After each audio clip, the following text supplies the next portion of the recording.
Bonsoir à tous, ravi d'être avec vous en ce samedi, premier jour du mois de février. Voici les titres qui seront développés dans ce journal.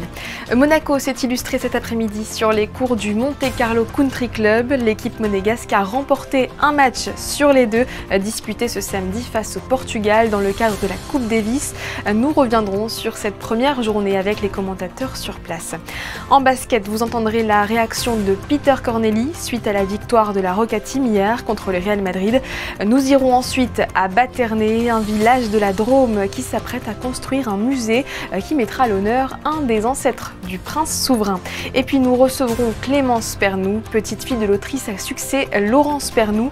Elle est à Monaco pour une conférence sur la parentalité, elle qui a remis au goût du jour les ouvrages de son aîné. Les yeux étaient rivés sur la petite balle jaune aujourd'hui au Monte Carlo Country Club et chez vous à travers vos écrans puisque vous avez pu suivre en direct sur notre antenne la Coupe Davis.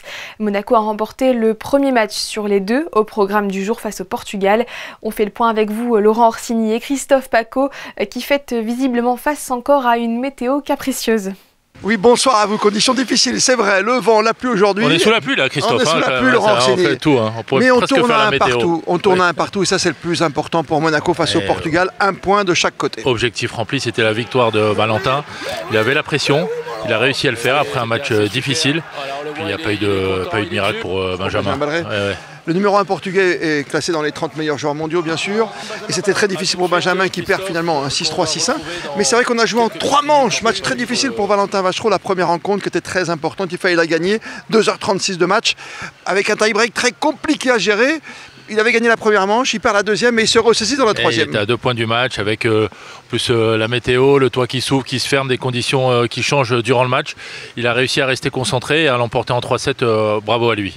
Un partout, ce qui veut dire que demain, dès 11h, ne manquez pas le rendez-vous sur Monaco Info. Double, qui est souvent dans l'histoire de la Coupe Davis, toujours décisif.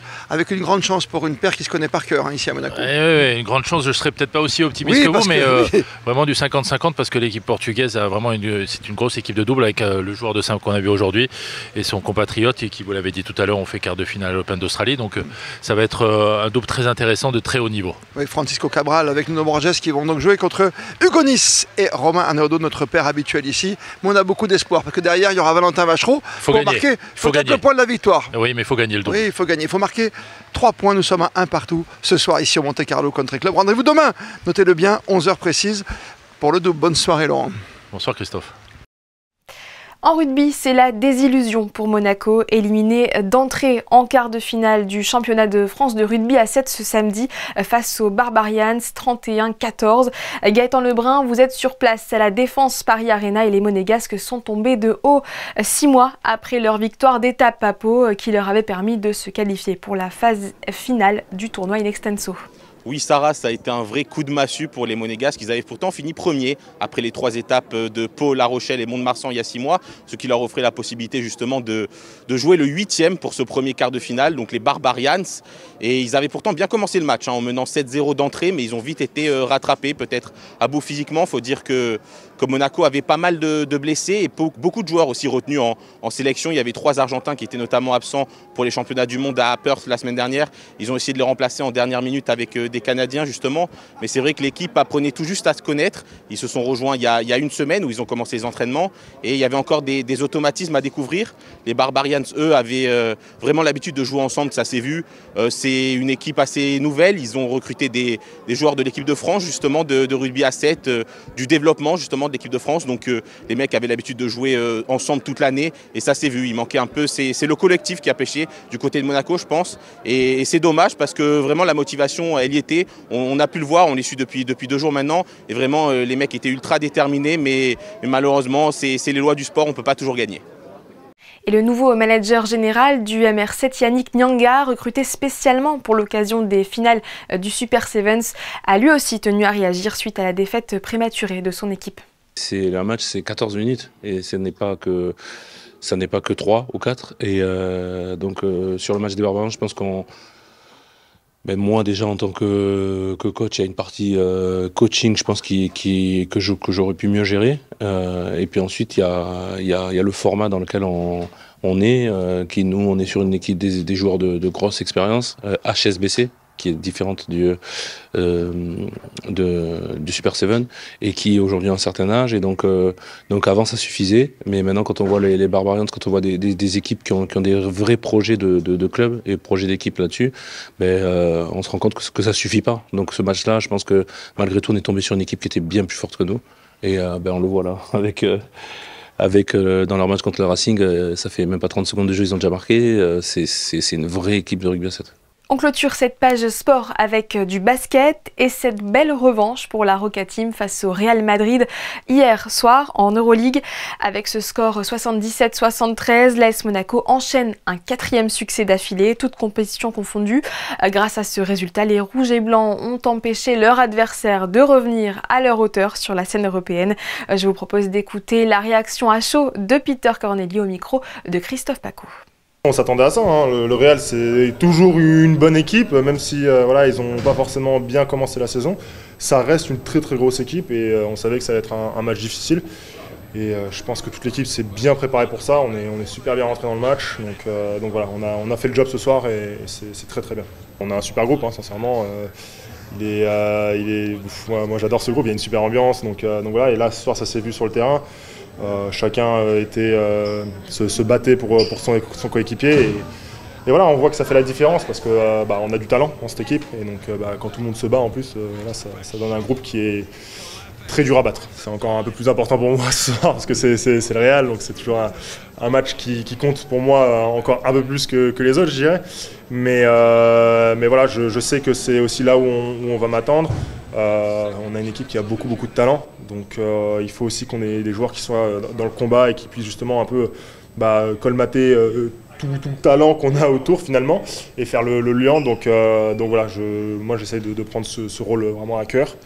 Et voilà, je sais que je suis capable d'être un très bon rebondeur, donc j'ai à cœur de le prouver sur les matchs. Prochain rendez-vous pour les hommes de Vassilis Spanoulis demain en championnat de France face à Gravelines Dunkerque, toujours sur le parquet de la salle Gaston Médecin. Le coup d'envoi du match est prévu à 19 h. Je vous propose à présent de prendre la direction de Baternay dans la Drôme. Ce petit village français lié à Monaco par son histoire s'apprête à construire un musée dédié à Humbert de Baternay, figure importante de la place mais aussi ancêtre du prince Albert II. Le souverain a décidé de soutenir financièrement le projet. Tous les détails dans ce reportage de Vanessa Dessy et Alexandra Marangoni. Niché dans la Drôme, le petit village de Baternay partage une histoire singulière avec la principauté. Ce lien n'est pas un lien féodal à la différence du duché de Valentinois, mais un lien d'ascendance. À la fin du Moyen-Âge et au début de l'époque moderne, Humbert de Baternay devient figure influente de la cour de France.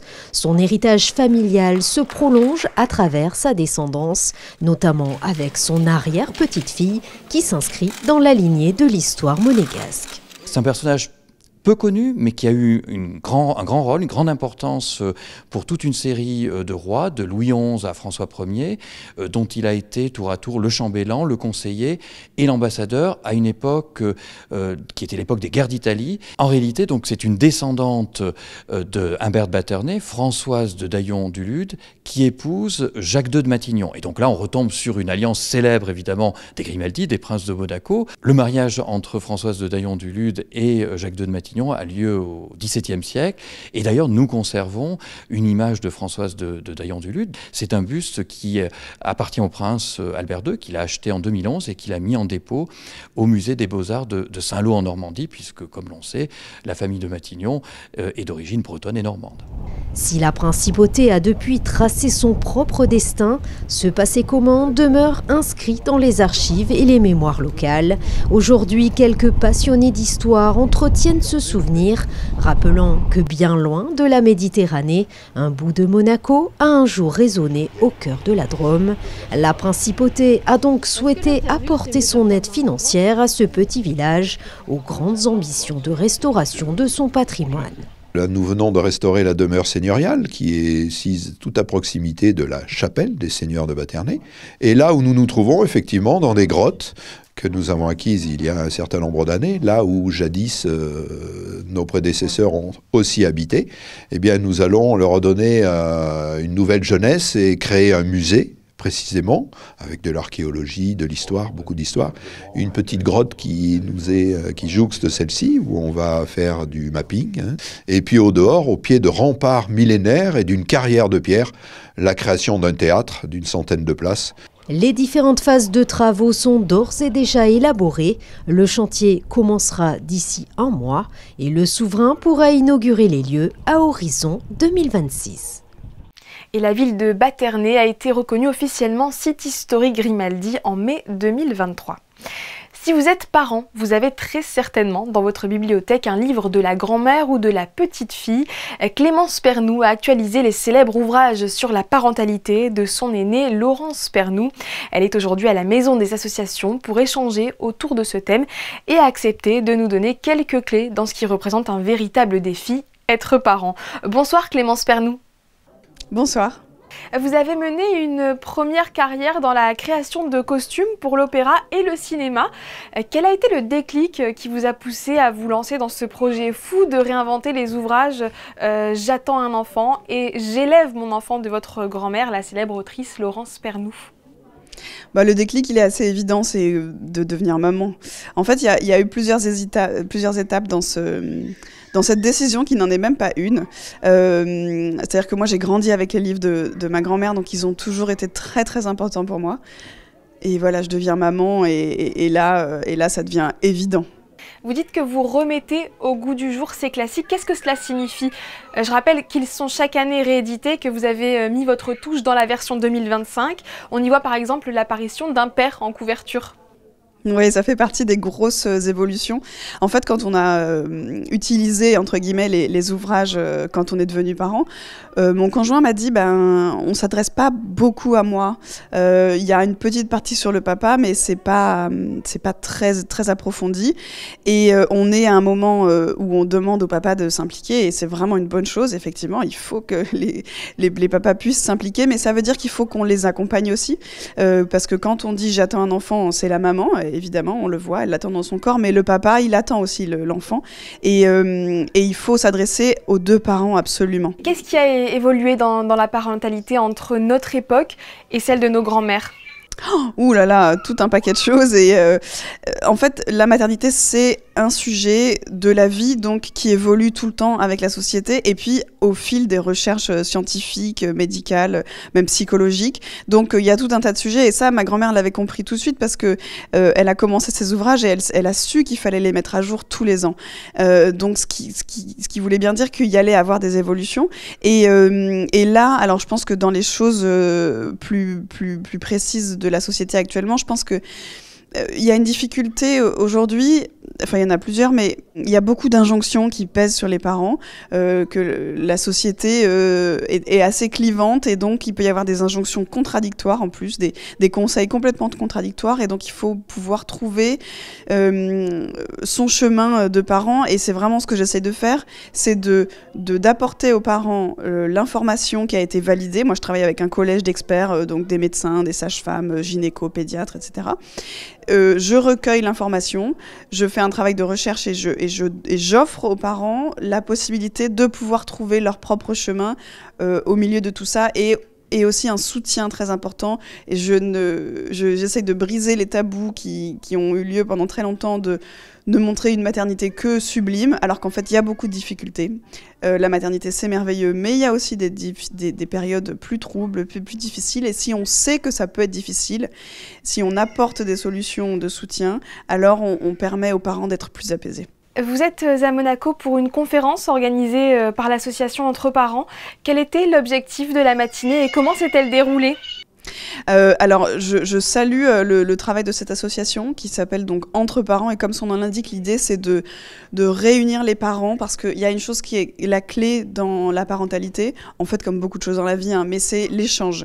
On est à une époque où on a tendance à se replier sur soi-même, la société est comme ça, autrefois on vivait en famille, en communauté beaucoup plus, et donc il peut y avoir une grande solitude quand on est parent, et donc aller vers les autres et aller dans l'échange, c'est vraiment très important important.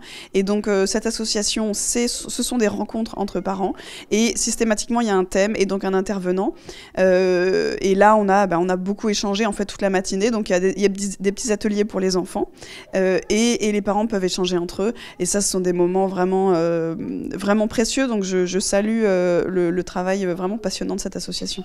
Et quel a été votre message alors ce matin, vos conseils aux jeunes ou futurs parents? Eh bien, alors un des premiers, c'est effectivement d'échanger. Et de ne pas hésiter. En fait, il faut se dire que quand on vit quelque chose, quand on se pose une question, eh ben, probablement la plupart des parents se la sont posées aussi. Et donc, échanger, ça permet de sortir de l'isolement. Et alors, parmi les conseils, moi, il y en a un que j'aime bien dire et que je redis souvent. Il faut se mettre à la place de l'autre. Et notamment ça vaut pour son enfant, en fait, souvent dans les difficultés qu'on peut rencontrer. On se dit, mais je ne comprends pas, qu'est-ce qui se passe là? Alors je le dis en connaissance, parce que ma fille a 2 ans, donc bon, on est dans une période bien challengeante. Et en fait, si on se met à la place de l'enfant et si on essaie de comprendre ce qu'il est en train de vivre, on se dit que déjà, il n'est pas en train de faire un caprice. Ça n'existe pas avant 3 ans. Hein. Et il n'est pas en train de nous mettre à mal. Juste, il est en train de vivre un truc qui est, soit dit en passant, extraordinaire. C'est qu'il est en train de découvrir la vie. Et donc, ouais, se mettre à la place de l'autre et imaginer ce qu'il est en train de vivre pour mieux l'accompagner. Merci beaucoup Clémence Fernoux d'avoir partagé avec nous votre expérience et votre héritage familial. Merci à vous. L'hiver sera-t-il long ou court? Les Américains devraient être fixés demain grâce à Phil la marmotte. Toute une tradition est perpétuée autour de l'animal depuis des dizaines d'années. Alexandra Pani, vous qui êtes sur place outre-Atlantique, pouvez-vous nous éclairer? Oui, j'ai voulu partager avec vous cette semaine cette tradition amusante qui est issue d'une superstition des immigrés hollandais de Pennsylvanie. L'histoire raconte donc que lorsque la marmotte sort de son hibernation début février, si elle voit son ombre, elle retournerait dans sa tanière car l'hiver se prolongera de quelques semaines. Si elle ne la voit pas, alors elle peut profiter de l'air libre car le printemps arrivera en avance. C'est aujourd'hui une tradition célébrée aux États-Unis et au Canada le 2 février de chaque année. Pour l'occasion, la ville de Punxsutawney dans l'État de Pennsylvanie accueille des milliers de curieux pour plusieurs jours de célébration. Et le clou de ces festivités, c'est une cérémonie organisée autour de Phil la marmotte pour assister à ses prédictions à sa sortie d'hibernation. En 2024, Phil avait annoncé un printemps précoce. Le Groundhog Day de son nom anglophone est aussi la trame de fond d'un film mythique des années 90 avec Bill Murray, intitulé en français Un jour sans fin. Cette année sera la 139e prédiction de cette célèbre lignée de Phil la marmotte. Alors, quels sont vos pronostics pour ce dimanche? Est-ce que Phil verra ou non son ombre? Vous pouvez suivre la cérémonie officielle sur le site de l'Office du tourisme de Pennsylvanie, www.visiteph.com, et vous pouvez également suivre les aventures de Phil sur sa propre page Instagram, PunxyPhil. On y pensera. Autre tradition, plus proche de chez nous cette fois et qui sera célébrée également demain, il s'agit de la Chandeleur, une fête d'origine païenne devenue une date clé du calendrier catholique et qui, chaque 2 février, nous invite à faire sauter les crêpes. Nutella, sucre, miel ou confiture, quelle est la garniture préférée des Monégasques? Sarah Vuillemin est allée leur poser la question. Crêpe au Nutella. Moi j'aime bien le citron et mon mari c'est le Grand Marnier. Le Nutella. Nutella, le sucre, la confiture. Mais Nutella, c'est le préféré de tous. Comme on en fait des salés et des sucrés, donc chacun son goût, mais c'est vrai que c'est plutôt chocolat. Sucre, miel, citron et chocolat. Et faut-il les déguster roulés ou pliés? Ça, c'est un autre débat.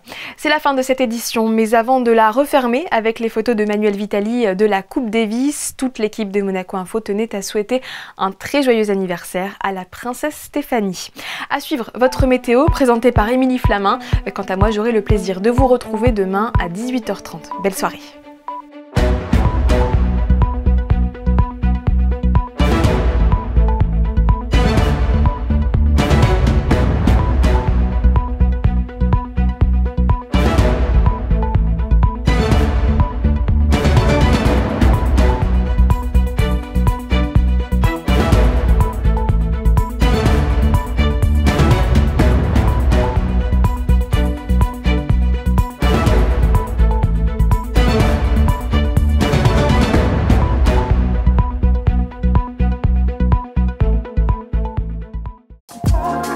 Retrouvez la météo avec Maya Bay, le restaurant référence thaï japonais de Monaco. Bonsoir à tous, enfin une amélioration de la météo pour demain. Le ciel se dégagera au cours de la journée pour laisser place au soleil. Côté température, il fera 10 degrés dans la matinée et 13 dans l'après-midi. En ce dimanche 2 février, nous fêterons les Théophanes. Et n'oubliez pas de sortir vos poêles et appareils à crêpes puisque demain c'est aussi la Chandeleur, une journée où la gourmandise est de mise, alors profitez-en. C'était la météo avec Maya Bay, le restaurant référence thaï japonais de Monaco.